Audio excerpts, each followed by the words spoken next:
Hey guys, welcome back to my channel. So today I want to hop on and do something a little bit different, which is to do an unboxing of this IndieStitch monthly sewing subscription box.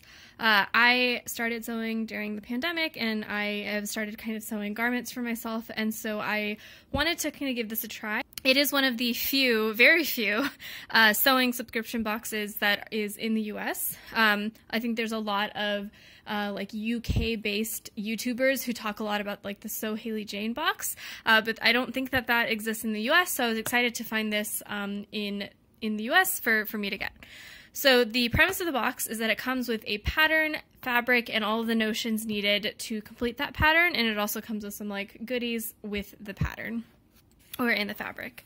So I've already opened this once, so it's not packaged as well as it would be if it came straight from IndieStitch itself, but the box is super cute. You open it up and you start to see everything that's in there. So what I realized when I opened it is the box does come with a kind of like table of contents in some sense. It comes with basically everything in the box. So you have the download of the pattern as well as the pattern itself printed out.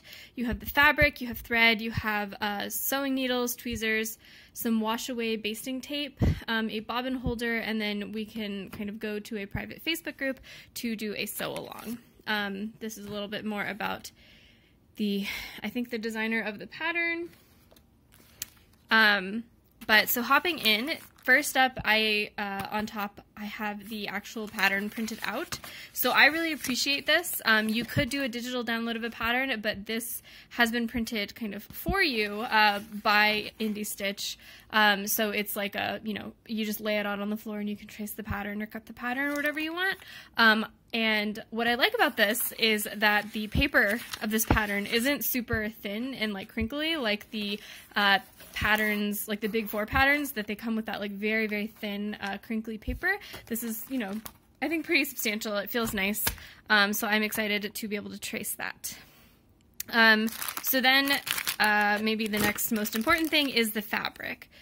So this fabric, so one thing you'll notice is that I shoved it all at the bottom, but IndieStitch packs this box with like this really annoying packing that is like sticking to the fabric and getting kind of everywhere, so it's not my favorite thing.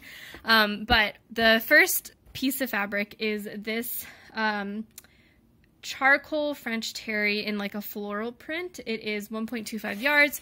The nice thing about this box is that the box does come at the top here and tell you what kind of fabric is in the box. So you can see it's 1.25 yards of black French terry, 1.25 yards of floral charcoal French terry, and you see the content of the fabric: 90% polyester, 7% rayon, 3% spandex, and then it tells you how to care for it, which is super useful: wash cold and tumble dry low. So I really like that they have that kind of attention to detail to tell you a little bit more about the fabric. So the fabric is here. Because of the very, very low spandex content, it really just doesn't stretch that much. It is, I guess, a knit. I think French terry is a knit, right? So it does have a little bit of give, I guess, against the selvage, so that's cross grain? I don't know. But it's not super stretchy, and I was kind of surprised when I first opened this because I assumed that a sweatshirt pattern would have like a thick sweatshirt fleece, but this is pretty thin. It's not see-through, I don't think. I don't think I can see my hands through it, but it is like pretty thin, and I think like if you were wearing like an ill-fitting bra or whatever, you'd be able to see it through here. But it is pretty, it feels very soft. And I can understand maybe why it's not so thick, because if this company is serving customers from all across the US, maybe they don't need a really, really thick sweatshirt, but I'm in the Midwest, so I would appreciate a very thick sweatshirt. But either way, it's very pretty. And then the other fabric is just a plain black French terry, and you can see that packaging now. Quite annoying. Okay. Hopefully they stop doing this in the future. They are a pretty new company. I think they started like 9 months ago or something, so I'm sure there's some growing pains and learning here. But again, this is a French terry, not super stretchy, not super thick, but will make a nice comfy sweatshirt because it is pretty soft. The other things in here are a bobbin ring.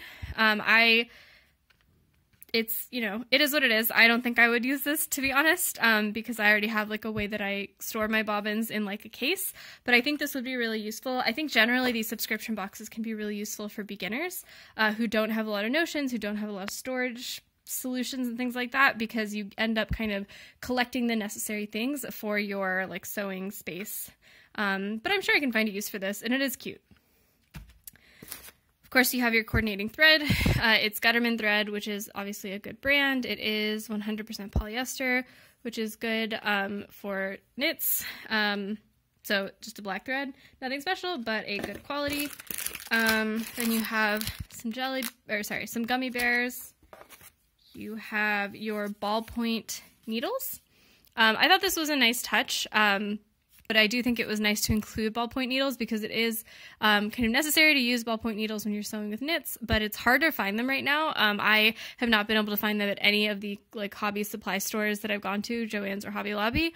So it's nice that they included 2 of them too, not just one, just in case you accidentally break one. The other thing in here is a zipper. So this is a Coats & Clark zipper. It's not a YKK zipper. I prefer YKK zippers, but I'm sure this one will work just fine. It's a metal zipper, 9 inches long. So yeah, and I think that that's an optional design feature in the sweatshirt hoodie anyway. So I'm probably not going to use it, so it's not that big of a deal.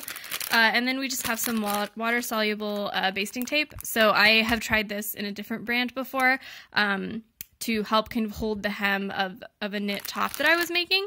And it is kind of annoying to pin the hem of a knit top, so this was a really good idea. My only concern is that when I used it, the other brand, I think it was the Singer brand, it didn't fully wash out in my first wash, although maybe it'll wash out better as I kind of continue to wash the item. So I kind of wonder, I'll see kind of how this compares to that Singer basting tape. But yeah, I think this was like a well thought out kind of group of things. You know, we have obviously the fabric. I think there's something special about where they get the fabric too. I think the fabric comes like a locally owned, like woman operated fabric something or the other. I can leave the link to IndieStitch down below so that you can kind of read about it yourself. But I think that there's something special about it that makes it like a little bit kind of more homegrown.